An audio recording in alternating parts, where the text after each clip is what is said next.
Um, I've spent a lot of time working on these bunch of videos because I'm trying to teach myself how to do YouTube at the same time. But I've been through that Fire and Fury video a few times now, and obviously made a commentary on it and whatever. And I've talked to a few people about it overnight because today's tomorrow to what I was doing yesterday, if you know what I mean. And so what I'm doing now is trying to load them up onto YouTube. But so it's sort of soaking in a different way. I mean, I kind of objected to when I first saw this Fire and Fury video. I just compared it to the kind of propaganda that emerged out of Nazi Germany in particular, because I've watched a lot of that history on various television channels and so forth. And, I was born in 1941, so, all of that was part of my education about how Nazism worked and whatever. And so, I see it as the ultimate evil, of course. And so as a result of that education that I got, I also saw indoctrination and brainwashing and re-education and all this sort of thing as being an extremely evil thing to do. I mean, I got educated to that. That is what my background was that going on in our schools as a result of the fallout from World War II. And so sometimes I wonder how bloody blind I can actually be. But I have realised now, after listening to, there was the lady from the Security Intelligence Service who was just trying to make sense, but at the same time, she was obviously trying to please an idea, if you know what I mean. And I think in the end, she was one of the more honest ones in this, who got interviewed in this thing. Can't remember her name. But she also seemed to be one of the more professional, of course. But, they were really trying to get her to say, basically she said that there's no imminent threat, which is sort of pretty telling. And after listening to her and going through that last segment and looking at my own comments, I kind of realized something about all this, and that is the real reason for this video.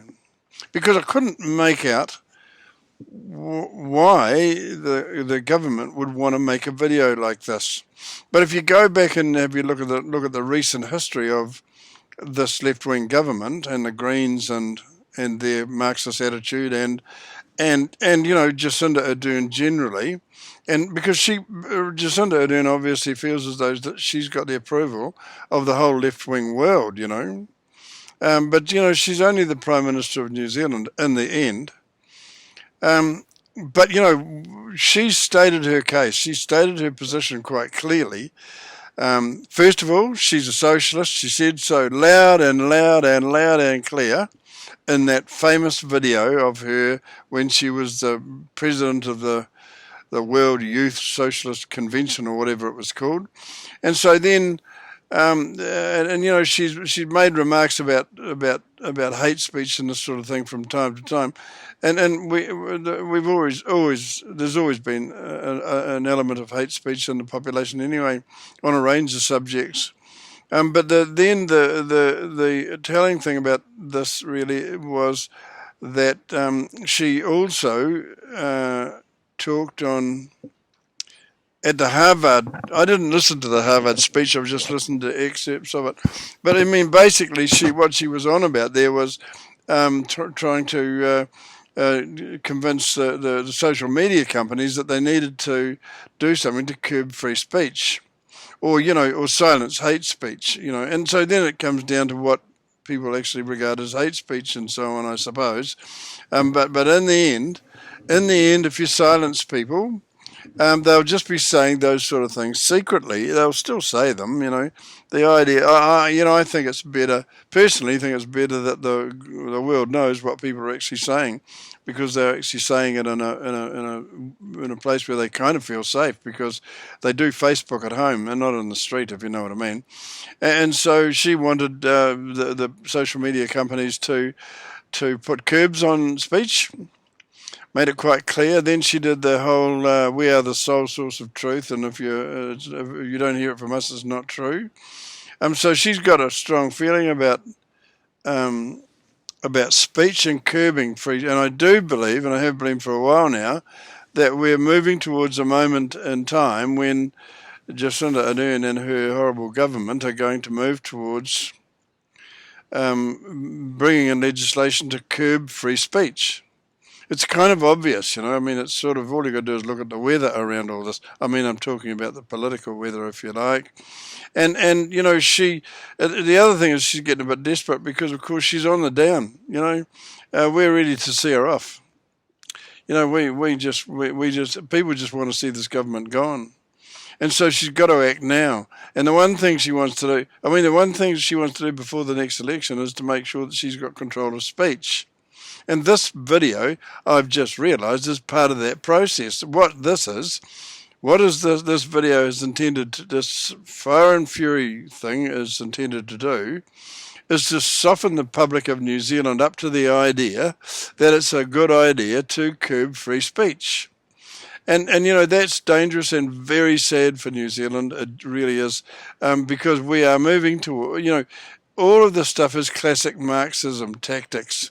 And we have to understand what's going on. And so really this video, Fire and Fury, is a marker.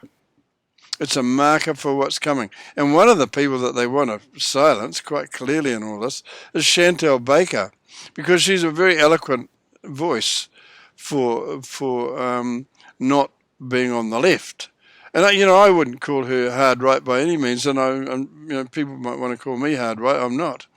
I believe that I'm pretty much my opinions are pretty much in the centre, and so but what I do believe is that curbing of free speech is an extreme position to take.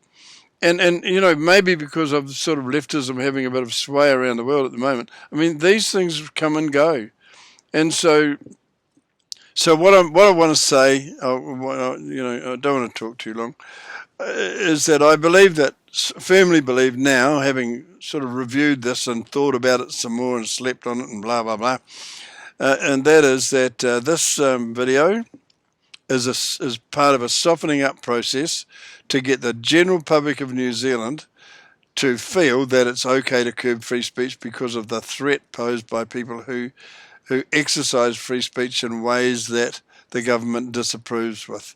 So people, we need to wake up to what's going on here. I mean, it took me a little while to wake up because I'm an old guy and my memory's a bit saggy and soggy and whatever. But I'm very concerned. I look at all this and I kind of see that the freedoms of future New Zealanders are going to be very badly damaged by this government, and we've got to wake up. This video is to curb. Video is the first step towards bringing in laws to curb your free speech, New Zealanders. Get ready. Wake up. Get ready. See what's coming. Get off your ass and exercise your rights that you still have, and tell them you're not going to put up with it. Just tell them. Just try and understand what this is going to do to your children if you don't say something. If you don't say something, you're going to have to educate your children to the idea that there's a whole lot of things that they're not allowed to discuss publicly. Just is what it is. Thank you.